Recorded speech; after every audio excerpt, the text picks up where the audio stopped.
Hey guys, welcome back. I'm Macon Campbell and this is Macon Stuff. So in today's video I'm going to take you through the process of how I took my sheet goods storage from something like this and this. So as you can see, I've got a couple of sheets of plywood here, but because they're all stacked up against each other, it is very difficult to access, difficult to get them out, and once I've used some of a sheet, difficult to get it back in again and turn it into something like this. As you can see, much more organized, much easier to get sheets in and out. And the challenge I set for myself was that I wanted to be able to make all of this out of one sheet of plywood, and thankfully it seems like I have succeeded. So the plan initially was to make a full-length in detail video on how I did this, but unfortunately I just don't have the time right now. So I did take a bunch of pictures and some time lapses of the process. So basically I'm just going to be walking you through the process of showing you how I got to this final design. So the inspiration for this project obviously came from Google, as does most of my projects. If I search here for plywood storage ideas, the one thing that caught my eye was I think this one. So as you can see over here, the only difference here is that the plywood is stored upright. But as you can see, there are nice compartments for all of the sheet goods to stand in. So I wanted to do something like this, but obviously a whole lot smaller because I don't store that much sheet goods at any given time. But my main objective was to have easy access to all of my sheet goods, as well as some of the scraps that I have lying around. So let me jump into Shaper 3D and walk you through how I came up with this design. Okay, so if I remove this break here and hide this plywood, you can see this is basically the layout of the entire storage rack. If I just hide that sketch and that plane, you can see here are all the parts. So because I wanted everything to be cut out of one sheet of plywood, I had to split some of these components and create these dovetail joints to stick them all together. So as you can see, these parts are going to go in there and these parts are going to go in there, creating the basic frame of the storage rack. So let's jump back to the beginning here in the history and show you how I did it. So basically I started off with a sketch. Started off with a sketch with a basic size of the plywood. Extruded that. Let's just bring back the plywood. And this is what I based my design off of. So I created another sketch, which is this one over here. And as you can see, I designed it in such a way that I can fit about 3 sheets of 18mm plywood. 18, I think, for those of you abroad, is 3/4 inch plywood. But generally 3/4 inch is what I use the most, but obviously if you have some thinner material, you'll be able to store even more in here. So with the maximum thickness of material, I should be able to store 12 sheets of plywood inside this rack. So as you can see, here are the dovetails that I created. So basically that's going to be one piece, that's going to be one piece, and that's going to be one piece, and that's going to be one piece. So 4 pieces make up the basic frame. And if I just hide that sketch again, extruded that and extruded that, and then I created some fillets just to make it look a bit nicer. As you can see, I realized once I cut it that I missed a fillet here, but that's not the end of the world. Then basically I just moved it, created a pattern. Then in order to just see what it's going to look like with a whole bunch of sheets of plywood in there, I copied the sheets over just to see what it would look like. As you can see, 4 sets of 3 sheets of plywood, it equals 12. So at the very least, 12 is going to be the capacity that this stand can take. So obviously as it is right now, that's definitely not going to be strong enough to hold up any plywood, so I had to add some braces. Just hide the plywood. So created another sketch over here, which is going to be some braces that go in here. Made a pattern and extruded those. So as you can see, I just extruded the entire piece. At the moment there's no joint there, so what I did is created another sketch from the top, in which I made a cutout into this support piece, and once I had that, I extruded it, and then obviously later I'll use a Boolean operation to cut that joint out of this piece and all the rest of the pieces. So before I did that, I copied those pieces to all the other locations where I wanted support. So at the back, as you can see, I don't have any supports over here because that's going to be mounted against the wall. Excuse me. Okay, sorry, where was I? So as I said, the back is going to be mounted against the wall, so I only need supports at the bottom, in the front, and at the top. So once I created those, then I created all the booleans, effectively cutting these parts out from each other. So as you can see, that's how they're going to fit together. And once I did that, I created some fillets, and that is the basic design finished. So as you can see, you've got some strange looking racks at the back here. So now in an ideal world, that wouldn't be necessary. I could just easily fit in another section of 3 sheets of plywood over here. But the reason I did it this way, as you'll see later, is that the location where this is going to be standing, there is a power box or a DB box right here, which I can show you now. As you can see, right over there, this power box over here makes it so that I can't pull sheets of plywood out past this box.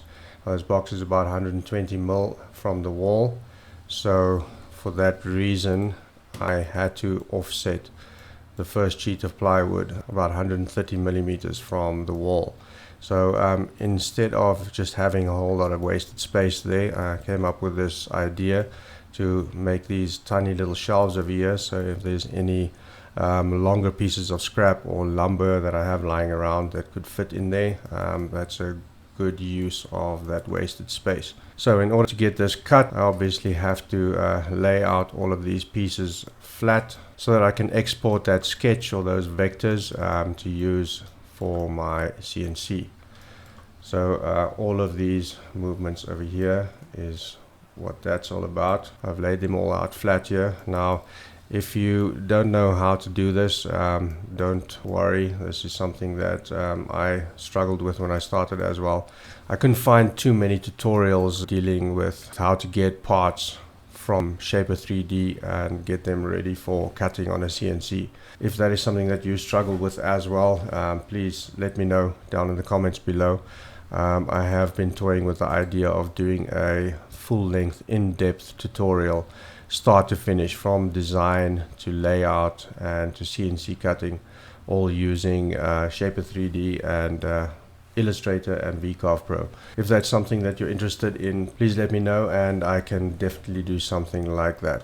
So as you can see here, I have all my parts laid out flat, created another plane and a sketch, and if I bring that sketch back, you can see that I have projected all of these faces onto this plane over here, and this plane is what I use to import into Illustrator to get my files ready for CNC cutting.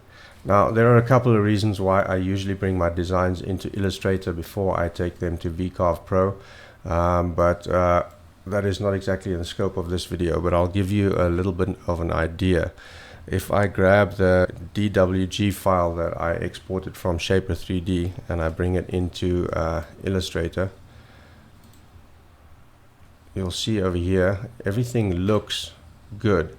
It looks like you can just start cutting right away and there won't be any problems. But the problem is that every single one of these lines is not actually connected. At the moment It looks like it is just because everything is grouped together, but if I go into this group, you'll see that each one of these lines is a separate line, and that makes it very difficult for me to work with in other programs.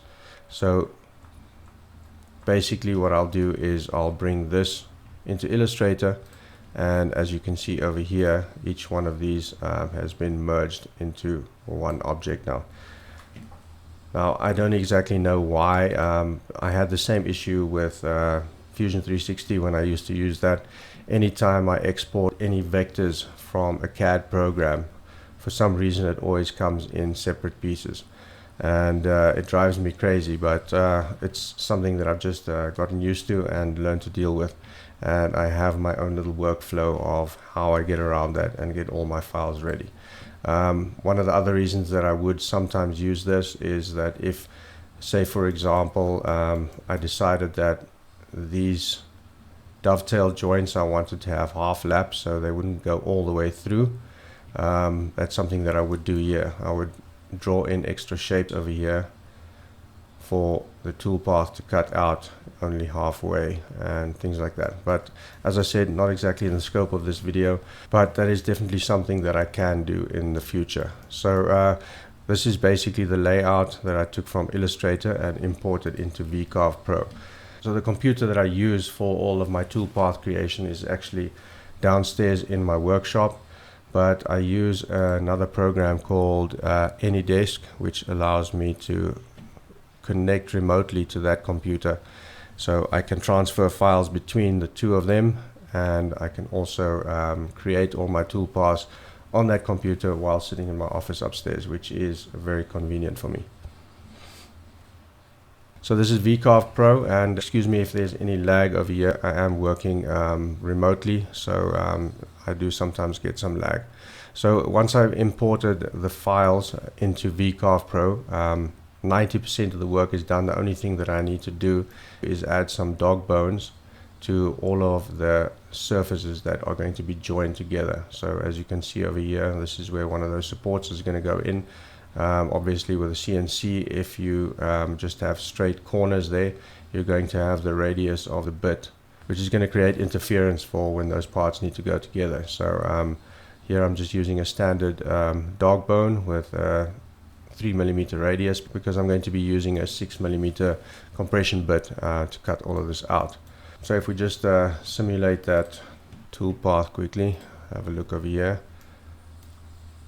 So let's just close that, preview toolpath and reset and preview. So as you can see, this is how those parts are going to cut out.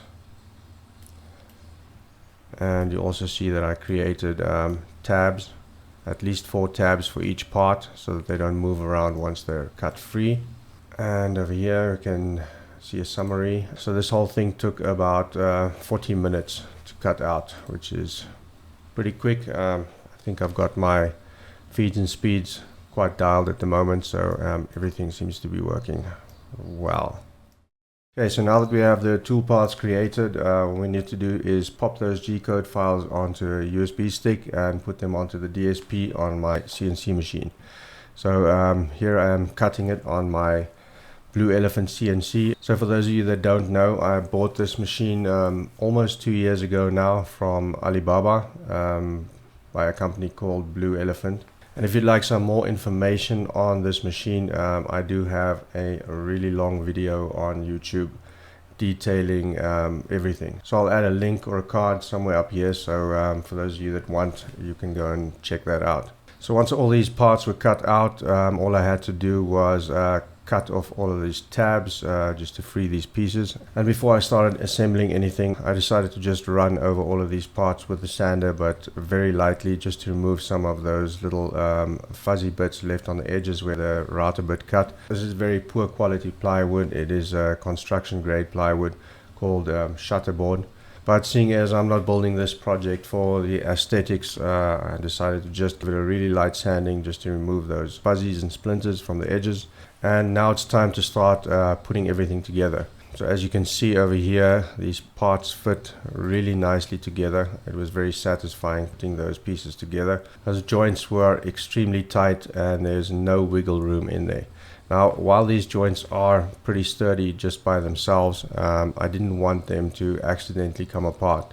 So between all of these dovetail joints, I decided to add some wood glue in there to lock them together permanently, because once this basic frame is put together, that's not going to be something that I'm ever going to want to take apart. So those joints are the only ones that are going to be glued on this whole project. So for the rest of the joints, I decided to add some screws. I just drilled a nice thin pilot hole in from the back and drove some screws in there, and that should be more than sufficient to lock those pieces in place.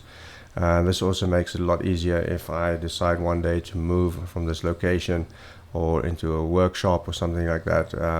It'll be easy to take this whole thing apart and take it with me and set it up anywhere else. So I decided to do a time lapse of putting this whole thing together. Didn't take long at all, only took a couple of minutes, but unfortunately 2 seconds into putting this thing together, one of these pieces fell over, knocked my camera stand over, sending my camera crashing down to the ground. Now unfortunately it's a time lapse, so I couldn't show you a nice slow motion of my camera falling over, but it did capture this final image from the ground.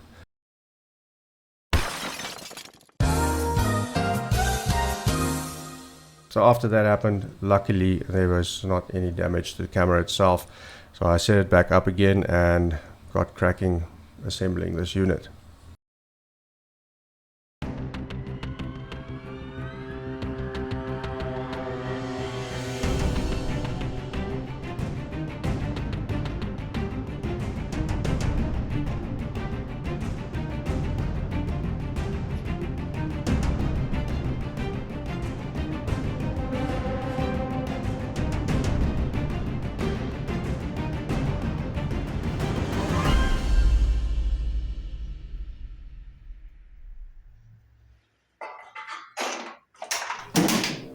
You won't believe it, but that was my camera falling again for the second time.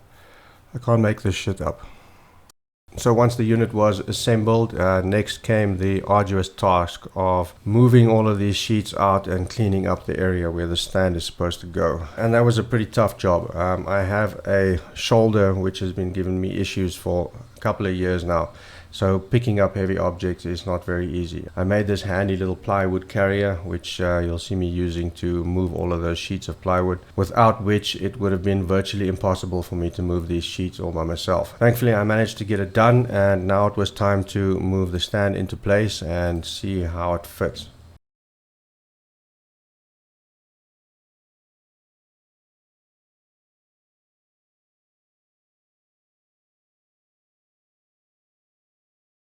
So obviously my particular situation here is unique to me in the fact that the floor that this was going on is interlocked, and the wall that this was going against was totally skew. So using a spirit level, I tried to just roughly level out the stand, marked some holes for some L brackets at the top, and once I drilled and fastened the top part of the stand to the wall and the stand was pretty much in place, I went ahead and did the same at the bottom, adding some more L brackets over there. But as you can see, there's a great big gap between this rack and the wall at the bottom here, because this wall is very much leaned over.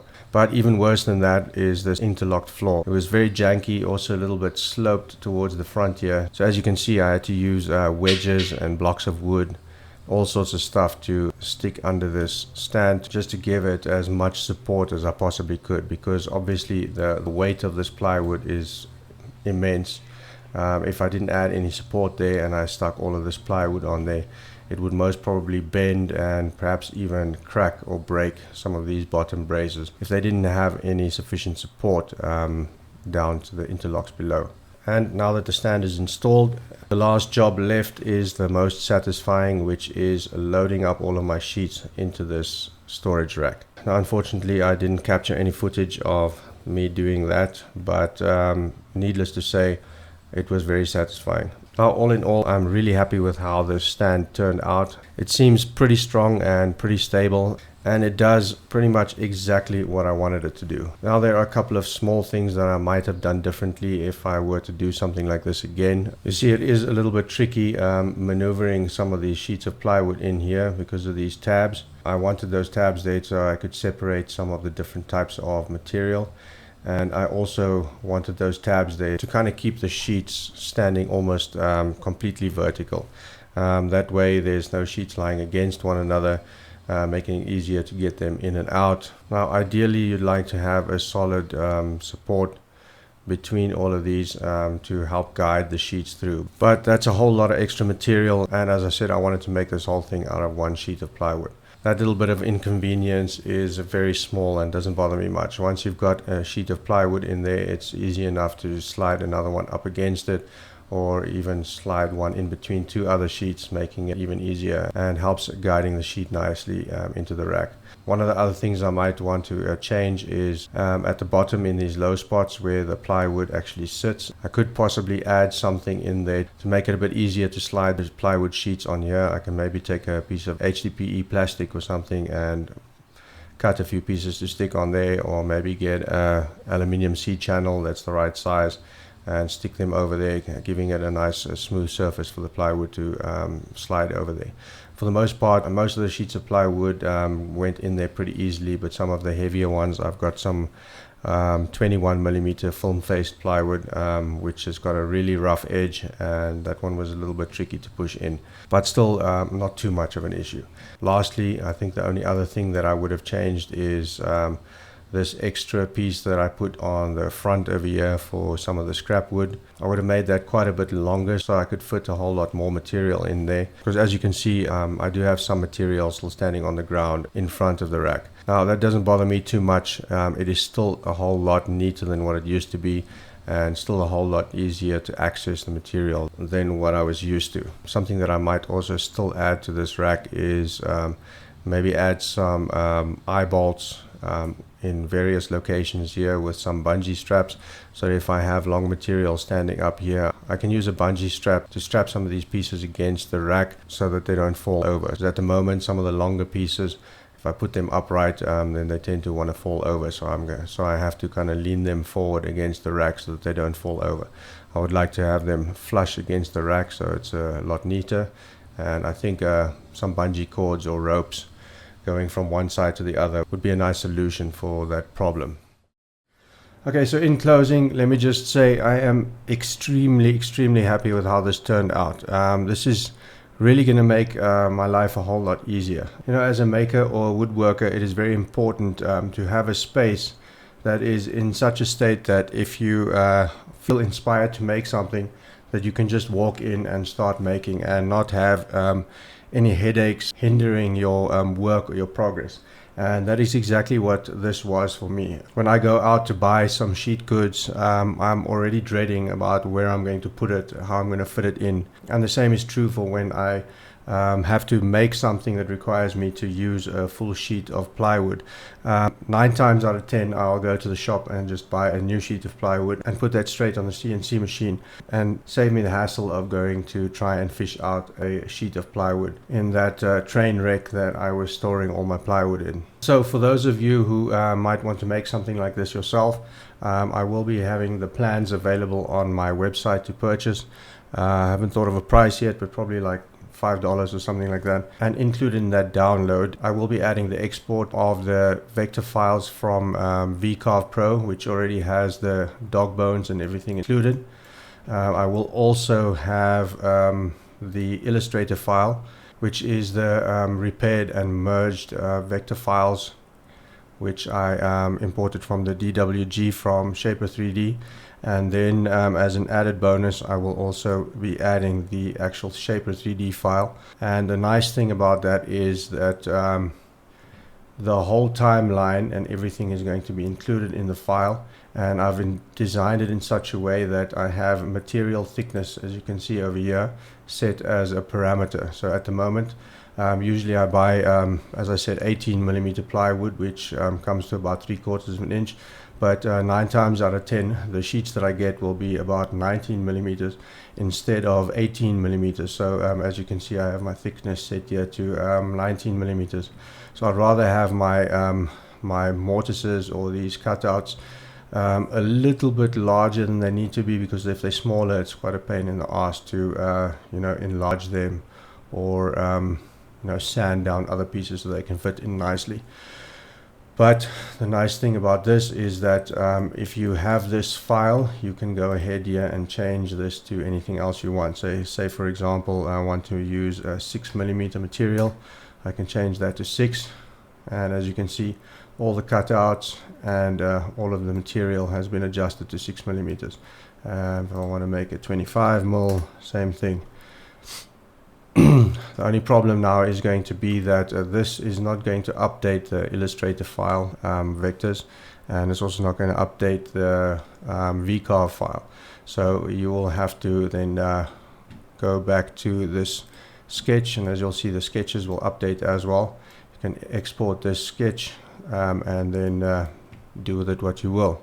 So once again, as I said, completely stoked with this project. I actually have a product concept that I've been working on, which I'm about to go down and cut, and I already feel a major weight off my shoulders knowing that the sheet that I need to use is going to be really easy to access. For those of you that are interested, I'll give you a sneak peek here quickly on that project. And as you can see here, it is a monitor riser.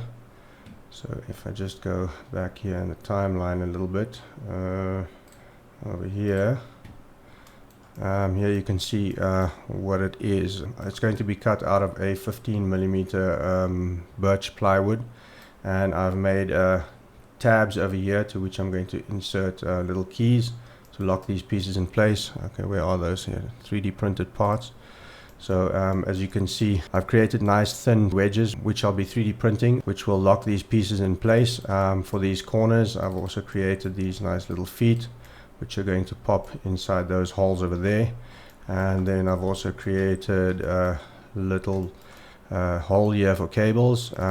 So you'll take this out and you can bend it open a little bit, stick your cables in there and plop it back in the hole. I think that's going to look really nice. So obviously it's pretty self-explanatory. Your monitor is going to go up there, your keyboard can move in the bottom, put a phone stand or something there.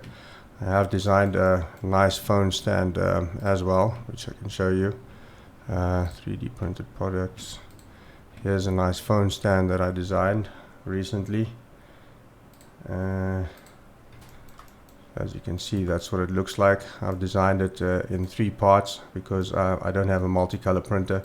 So these parts stick inside there with little pins. So because I have 2 3D printers now, I can print this main part on my faster 3D printer, and these side pieces I can happily print on the other printer at the same time. But I digress. Let's get back to this project. CNC. Plywood storage. So also, as I said earlier, I am really toying with the idea of doing a full-length tutorial.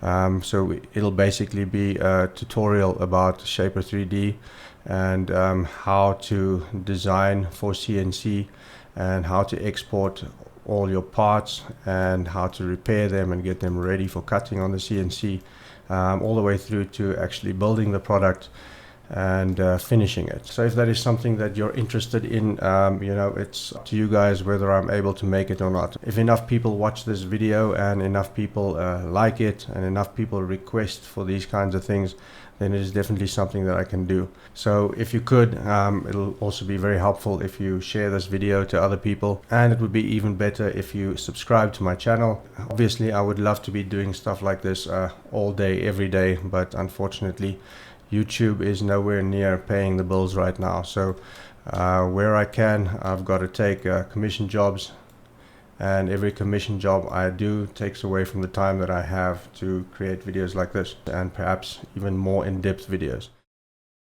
So in closing, thank you very much for watching. I hope you found this video informative, helpful, inspiring. And if you do decide to download these plans and make this yourself, I wish you all the best, and I hope it serves you as well as it is serving me so far. If you have any questions or comments regarding this project or anything else that I do, feel free to drop them in the comments below. I do read and mostly reply to all of the comments that I receive, simply because there generally aren't that many of them.